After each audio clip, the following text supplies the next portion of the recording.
bien chers amis de Café Évangile, que les morts ressuscitent. Moïse lui-même le fait comprendre dans le récit du buisson ardent quand il appelle le Seigneur le Dieu d'Abraham, Dieu d'Isaac, Dieu de Jacob. Il n'est pas le Dieu des morts mais des vivants. Tous, en effet, vivent pour lui.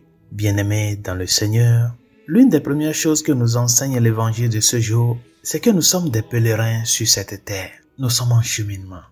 Et celui qui est en train de faire un chemin, celui qui est en pèlerinage, a besoin des éléments essentiels pour pouvoir tenir et parvenir à cette finalité-là. Nous sommes des pèlerins. Reconnaître et réaffirmer que la vie est un pèlerinage, c'est avant toute chose ne pas oublier que celui qui est en chemin se dirige vers quelque chose qui est plus grand que ce qu'il est en train de laisser. Quelqu'un qui fait par exemple un pèlerinage. Par exemple, en Espagne, il y a ce grand pèlerinage qui se fait, qui s'appelle le chemin de Saint-Jacques jusqu'au sanctuaire de Saint-Jacques à Santiago, Compostela. Les gens font des pèlerinages, font en Terre Sainte, pèlerinage à Lourdes, les lieux saints.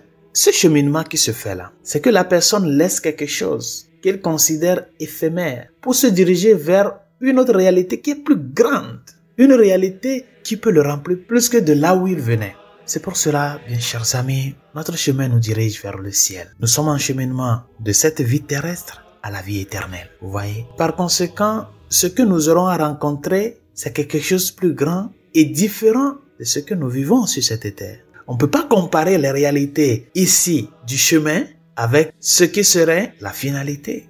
Les sacrements, par exemple, c'est pour nous préparer, c'est pour nous donner la force parce que nous sommes en chemin. Celui qui chemine a besoin de quoi? De la force. Il a besoin de l'eau. Il a besoin de l'aliment. Il a besoin d'une compagnie. Il a besoin du tonus nécessaire pour se maintenir sur le chemin. C'est ce que les sacrements font pour nous. Par conséquent, quand on arrive à la finalité du chemin, on n'aura plus ce qui nous a servi pour faire ce chemin. C'est tout à fait clair. Et l'exemple du mariage que le Seigneur donne ici dans l'évangile de ce jour le montre clair. L'institution du mariage a une finalité ici sur cette terre. Premièrement, pour apprendre à vivre en communion, apprendre à vivre en communion, apprendre à accepter les autres, mais à faire perpétuer aussi la vie humaine, la transmission de la vie. Tout cela, ce sont des éléments dont nous avons besoin pour le chemin, parce qu'on a besoin de perpétuer l'espèce humaine. On a besoin d'apprendre à vivre avec les autres. On a besoin d'apprendre à accepter les autres dans leurs différences. On a besoin d'apprendre à être fidèles à nos promesses. Tout ça là, c'est pour nous aider à être rigoureux dans les panoplies des choses que nous aurons à voir sur ce chemin-là qui nous mène vers le ciel. Et une fois arrivés à la fin, chers amis, tous ces éléments dont nous nous avons servi, nous ne les aurons plus parce qu'on n'a plus besoin de ça. Nous sommes déjà arrivés à quoi? À cette rencontre effective et affective avec le Seigneur. C'est pour cela, cet évangile est un évangile qui doit nous amener, premièrement, à ne pas perdre cette certitude de qu'il y a la vie éternelle. Et l'une des choses qui motive l'existence de la vie éternelle, c'est que, en tant qu'être humain, nous savons que nous sommes des êtres en mouvement. On sort d'un lieu vers un autre lieu. On cherche une condition meilleure. C'est ce que l'être humain a toujours cherché. Quand nous prenons par exemple la question de l'immigration aujourd'hui, c'est ça. Les gens sortent de la précarité pour chercher une condition de vie meilleure.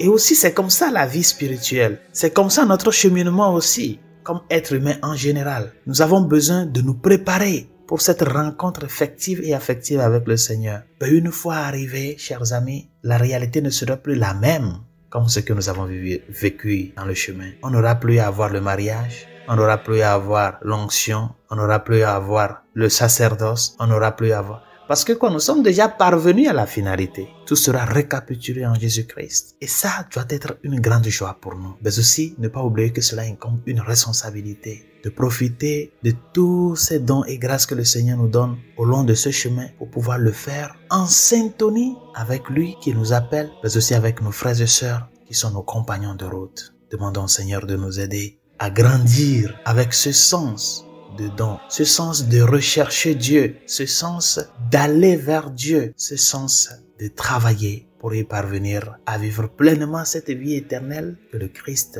nous a confirmé, donné à travers sa résurrection. Bonne journée, Dieu vous bénisse.